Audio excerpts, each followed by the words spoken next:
Moi, j'ai d'abord été sensible à la question des auteurs de bande dessinée et j'ai organisé avec deux amis, Denis Bajram et Valérie Mangin, les états généraux de la bande dessinée. Et à ce moment-là, j'ai pris conscience de la précarité grandissante des auteurs de BD. C'est des résultats qui ont beaucoup circulé. On a vu le nombre d'auteurs, d'autrices qui vivaient sous le seuil de pauvreté, alors qu'il y a un artisanat énorme qui est nécessaire au travail d'auteur. Souvent, j'entends des gens dire mais auteur, c'est pas un métier, il faut avoir un second métier, etc.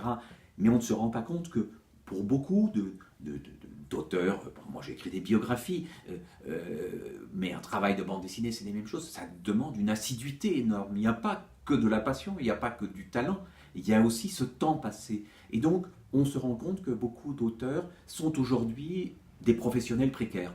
Ils n'ont pas le temps d'avoir un autre métier et en même temps, ils n'arrivent pas à vivre du leur.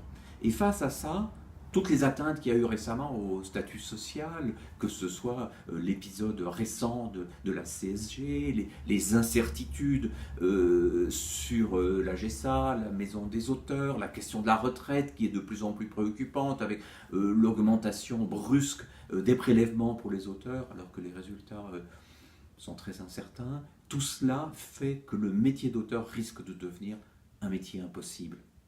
Il y a une très belle formule de Pierre-Michel Menger, professeur au Collège de France, le grand spécialiste du sujet. Il disait, le métier d'auteur, d'artiste, c'est s'accomplir dans l'incertain. Mais j'ai aujourd'hui l'impression, hélas, que c'est tenter de travailler dans la certitude de la catastrophe. C'est-à-dire que la dimension d'incertain qui était intégrée par tout le monde, le fait que c'était des carrières accidentées, difficiles, eh bien aujourd'hui, à coup d'atteinte et de manque de respect concret de ce métier, ça devient simplement aller vers l'impossible, aller vers la catastrophe. Je crois qu'on ne peut pas à la fois, comme le font souvent les autorités, se flatter de la richesse de la création en France dans de nombreux domaines et en même temps ne pas se soucier des conditions de vie concrètes de beaucoup d'auteurs.